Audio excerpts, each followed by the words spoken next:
Hey everyone, how's it going?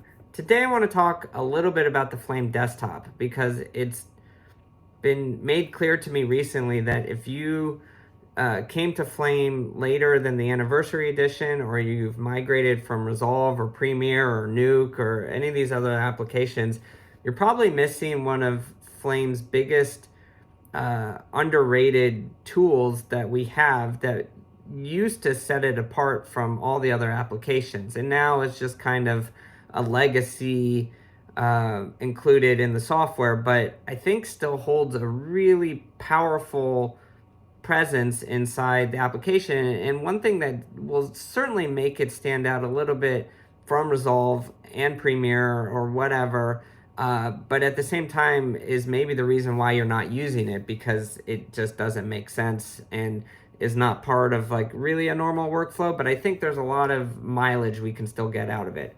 So in old Flame, this is kind of what it looked like. We had a library, but it was through another kind of dialog box and brought you up to a new screen. We didn't have many editing controls. We did find a way to get creative with it, but at the time, Smoke and a program called Fire were kind of the ones that could do multi-track editing and finishing. So eventually it all kind of melded together, but for Flame users specifically, I think it's still a really interesting part of the application and worth revisiting. So I'll go over just some of the basics and then happy to dive in deeper if people have follow-up questions. This is not necessarily a tutorial as much as just kind of like, hey, have you checked out the desktop lately? Because it's pretty cool.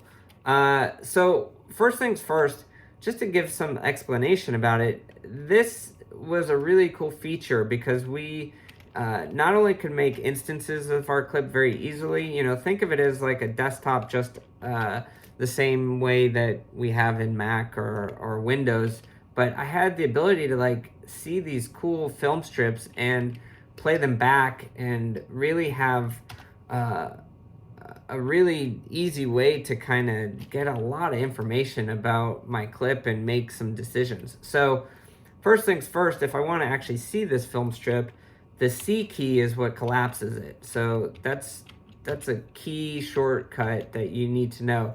If I want to do all the clips, I can go in this bottom area and hit the C key on either side, and it will unravel all the clips. And if you start to think about the roots of this, it'll start to make more sense, because these are realistically a digital representation of true film strips that you would see. I work horizontally. A lot of the people that used to work vertically that you've maybe seen, that also came from Henry or Quantel programs, it maybe makes a little bit more sense because you would actually see these reels of film and then you would start splicing together those reels. So if you think about it that way, I've got, let's say, this clip and this clip, and I can now see that maybe I want this to go over this now. Maybe I want it to go over this clip right here. So I can kind of get a visual representation of how these two clips might play together. If I want to actually start to work with them, then way back when I would actually grab them from the desktop. So I would say I want, let's say I want this clip, and then I want this clip, and then I could start to, make my composite, then render it out, and it would render out back to the desktop. So let's say if we,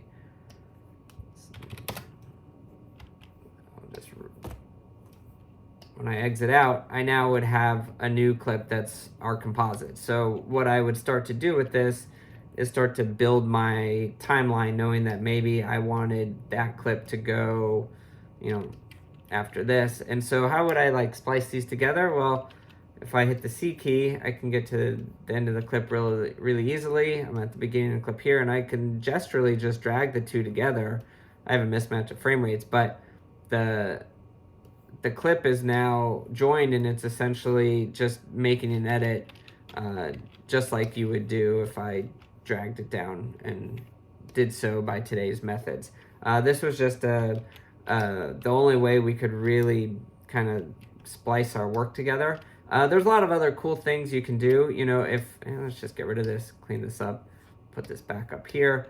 Right now, this guy's head is, you know, he's bent down, but if I want to see what that first frame looks like, I can just hit space C, and it's going to bring me to the frame 1, and you know, that's a nice easy way. But what's even better is if I have an edit, let's say we have these 3 clips, to edit these together, yes, I could, you know, we'll make a copy by Alt-Shift, and I'm just going to do that for all 3. There's a few ways we can kind of edit these together. Like I said, we could just be gestural about it, which is what Flame was all about. I'm just using the bottom left to slide the clip. There are many other ways I can navigate the clip to the end, but right now we're just trying to be gestural about it. And then I can literally just pick up the clip and drag it over top at the end, and I've now made an edit. So if I want to get to this next one, oh, and here's a good example. I have a frame of black, easy to see. I need to get rid of that. I can just hover over and drag in the middle, and then I can delete that clip. Now I want to splice this one together, so I hit the C key. If I want to go to the first frame, I have some keyboard shortcuts that I can do for that really easily. I can hit the G key, which is kind of like a go-to frame, and then I just type frame 1, and now I'm at frame 1. So now from there, I can also just drag on, and it's now spliced at the end. If I didn't want to do it that way, and I wanted to just assemble these 3 clips together, I can also right-click in an open area in between and just hit Splice Reel, and then now those same 3 clips have been assembled in sequence in the same way. I can use these keyboard, or not these fast forward buttons to kind of see the real move, and I can go to the edit points by hitting this button right here. So we have the same edit. This clip, you know, because it was I had taken out the black frame here, I didn't do it in this one. If I want to take that out, not a problem. Just kind of break this sequence.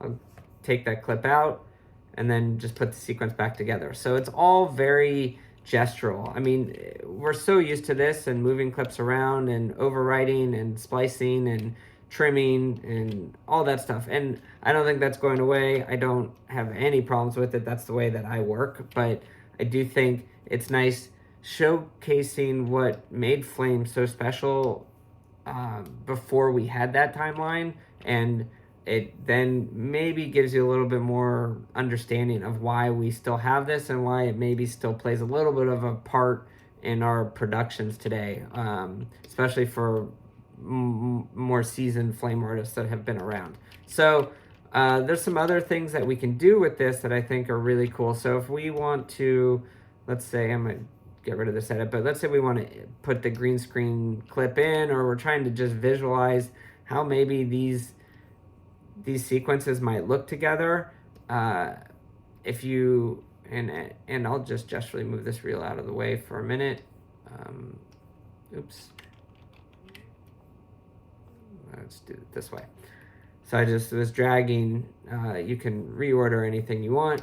I'm gonna hit the C key to collapse it or uncollapse it. I'm gonna go to the first frame. On here, I'll go to the edit point at the beginning, and I can now hit sync and then sync, and these clips are now locked together. So what makes that really helpful is I can now scan through, and they're both gonna move at the same time. And I think, oops, that's a really handy way for me to, I broke it by hitting play. For me to maybe see how these edits are gonna line up, and if I wanna make any decisions based upon these film strips. So if I kind of see what I like, and then I'm ready to make an edit, I can just turn sync off. I can break this clip, can drag it in here, and now we've made our edit, and everything just overwrites. There's no So if I open this sequence, you know, we have this green screen, we overwrote this city scene, and I still have all the handles. I can still go back and, you know, start to ripple and do all the things that we do. So again, this is really just an old school way to kind of get clips together.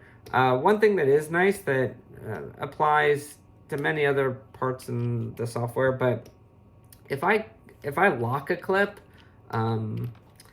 space L will lock this.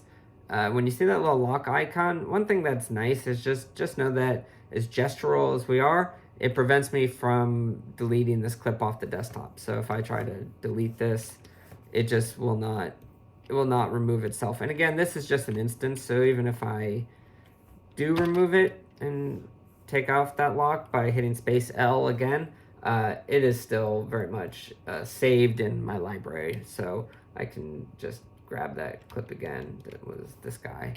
And I think that's really nice. The other thing that I want to showcase, if you're using this desktop at all, is that a lot of times you have to export frames, and there's, I think, Python scripts, there's ways I can do it in the timeline by marking in and out or whatever, but a gestural way to do that, if I uncollapse this clip and hit C and maybe go to frame 125 where somebody wants his head like this, I can hit Control Shift and Alt and I can just drag out a frame. So now I have the frame with all those handles, which is great. So I could slide it if I need to and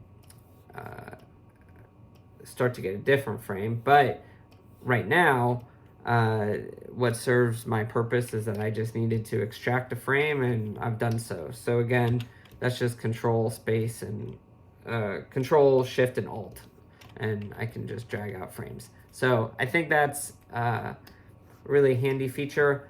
There's so much more that like can be done with this desktop. I'm not really selling it very well just because it's such an afterthought for me, but such a no thought from new people today that I just felt like it was worth maybe showing a few things just so that you don't feel so intimidated by it. Because when I go into most flame artists today, their desktop might very well just look like this, and everything is done from the library, or maybe they have like a sequence reel. But really, if you think about it, let me just go to the end of this clip. This really is like a super handy scratch pad. So it just really lets me kind of like audition some things, especially if I have like effects or plates of fire or smoke or whatever. I can really just scan through it really quickly. I mean, yes, I can hit escape and I can see the clip that way as well. Like I said, there's no shortage of ways for us to view media. Double clicking does the same thing, and or, you know, if I just watch my edit, I could obviously just pull the clips in and start to view them that way. But I do think there is something really handy about this, especially if you think of it as like a scratch disc, or like I said, these film strip reels where like you literally can cut things and leave it on the cutting room floor without it, but in the perfect world of not fully destroying the thing that you've thrown on the floor. So we can always get it back and pull it up and start over again. And so I think it's just really worth dabbling in there and starting to mess around with it, and don't be afraid to kind of experiment with, you know, pulling these clips apart and putting them back together again. All right, hope this helps. Have a good weekend. Thanks. Bye.